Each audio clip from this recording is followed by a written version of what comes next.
Pessoal, hoje o Bolsonaro tá lá em Eldorado Paulista, que foi a cidade onde ele passou a adolescência, cresceu. A mãe dele mora lá, de 92 anos de idade, e aí o Bolsonaro falou que ela não se lembra mais dele. Mas o que interessa nessa visita é que aconteceu um momento inusitado. Ele tava conversando com um conhecido ali da cidade, e aí a pessoa fala assim pra ele: olha, o filho da fulana lá, nossa conhecida, morreu de Covid. E aí o Bolsonaro fala: mas ele tinha comorbidade, né? E aí o cara fala: não tinha não, ele era jovem, inclusive sadio e tal. E aí o Bolsonaro fica com a cara de bunda, ao vivo, isso tudo sendo transmitido numa live, né? Então eu vou colocar esse trecho aqui pra vocês. O negão Alcides, tratorista, tá vivo ainda, não, Alcides? Tá vivo? Tá vivo, Alcides? Tá. Morreu o filho dele esses dias. Caramba, Aí trabalha na Praia Sul ali. morreu do que o filho dele? Corona pegou ele. Quem? Corona. Quando pegou? Pegou ele. Ele já tinha algum problema de saúde ou não? Rapaz, ele é um homem novo ainda. Molecão novo ainda. Alguns pegam mais de novo jeito, que né? eu. Não deu, né? Mas derrubou ele. O Alcides. Pelo meu histórico de atleta, caso fosse contaminado pelo vírus, não precisaria me preocupar. Então vocês viram o Bolsonaro aí falando, né? Alguns pega de jeito, né?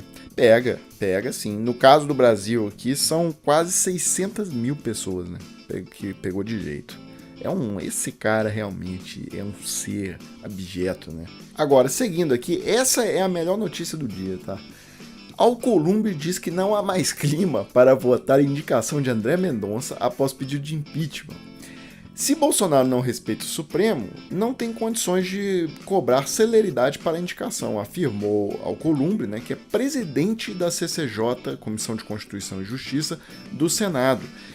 Lembrando que a CCJ é a comissão que toca esse processo para frente, tá? É ela que faz a sabatina do indicado pelo presidente, tá? Então, se o Alcolumbre não quiser, esse negócio não anda. E, na verdade, o Alcolumbre, isso aqui tá engraçado, porque o Alcolumbre, há muito tempo que ele não quer que isso ande. Por outras questões, tá? Na verdade, isso vai mudar a configuração do STF. O STF tem tido uma posição mais garantista. Com a chegada do André Mendonça, ficaria 6-5 o placar em favor dos mais punitivistas, né, da linha mais punitivista. Então, é por isso, na verdade, que o Alcolumbre já não queria. Mas agora, ele arrumou com esses processos de impeachment, ele arrumou a desculpa perfeita, né, de travar essa indicação e ficar por isso mesmo. Tá? O Bolsonaro também não fez questão nenhuma de negociar um nome de consenso. O Bolsonaro não quis nem saber, indicou um cara aí que todo mundo sabia que não era bem recebido lá, então ficou por isso mesmo. Aí, mudando de assunto, em várias plataformas, né, eu vi no Instagram e no Twitter, pelo menos, viralizou essa imagem da gasolina em vários lugares do país, passando de R$7.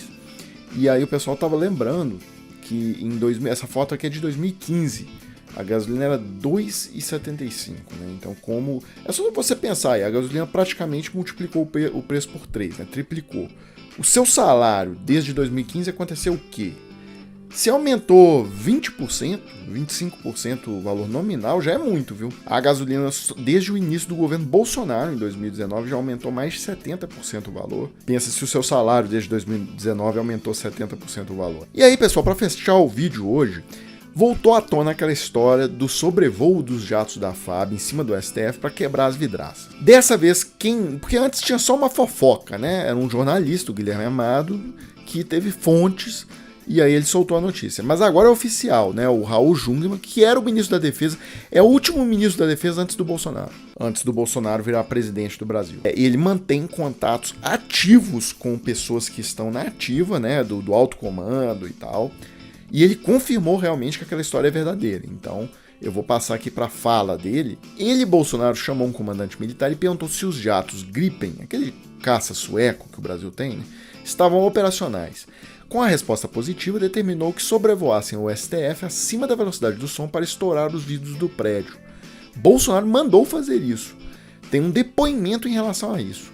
Ao confrontá-lo com o absurdo de ações desse tipo, os comandantes das Forças Armadas, foram demitidos, declarou. E aí, como eu disse, né, ele tem os contatos do pessoal do alto comando, inclusive que lidou com ele, né, ele era o ministro da Justiça. E para Raul Jungmann, não há risco de ruptura democrática em 2022. As Forças Armadas não estão disponíveis para nenhuma aventura ou golpe. Em 1964, existia apoio dos setores da imprensa, da igreja, do empresariado, fora uma situação internacional que favorecia o golpe de Estado. Hoje não há um ambiente para golpe de Estado. não tem nenhuma força política a favor disso, muito pelo contrário, seria um raio em dia de céu azul, completou.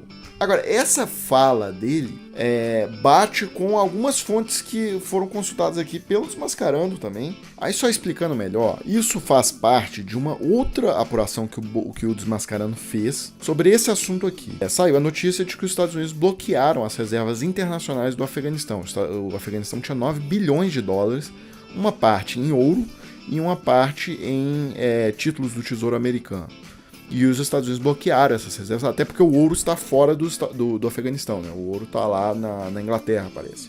E aí, o que o Desmascarando checou com 2 economistas era se, acontecendo um golpe militar no Brasil, se era possível o governo Biden, por exemplo, bloquear as reservas brasileiras, né, de 300 bilhões de dólares, que estão basicamente quase tudo isso em títulos do Tesouro Americano. Porque uma medida dessa acaba com o Brasil, mano. Acaba. O dólar vai para 10, 15 reais, sai dessa cotação atual de 5 e alguma coisa, e vai para 10, 15, 20 reais em questão de um dia, 2 dias, e isso ia acabar acarretando uma inflação aí na casa de 50% ao ano. Então, assim, ia ser a destruição da macroeconomia brasileira completa.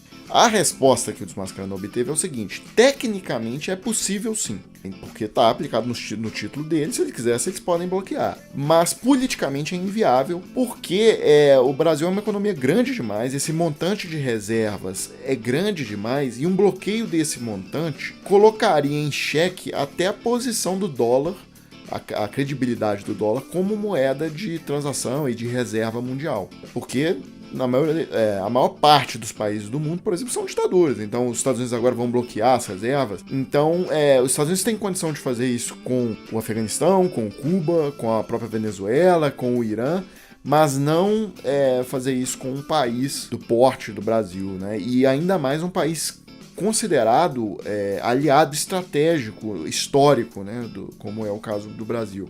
Se o Bolsonaro desse um golpe, não haveria nenhum tipo de medida desse tipo por parte dos Estados Unidos. Mas a apuração se aprofundou e chegou nesse ponto aí, tá? Pessoas que têm contato constante lá com o alto comando, a informação é de que a opinião majoritária é que esses militares do Palácio do Planalto, Braga Neto, General Heleno e tal, estão fora do tom, que não há nenhuma possibilidade de golpe militar na situação econômica que o Brasil está e etc. Então é isso, pessoal. A gente volta mais tarde.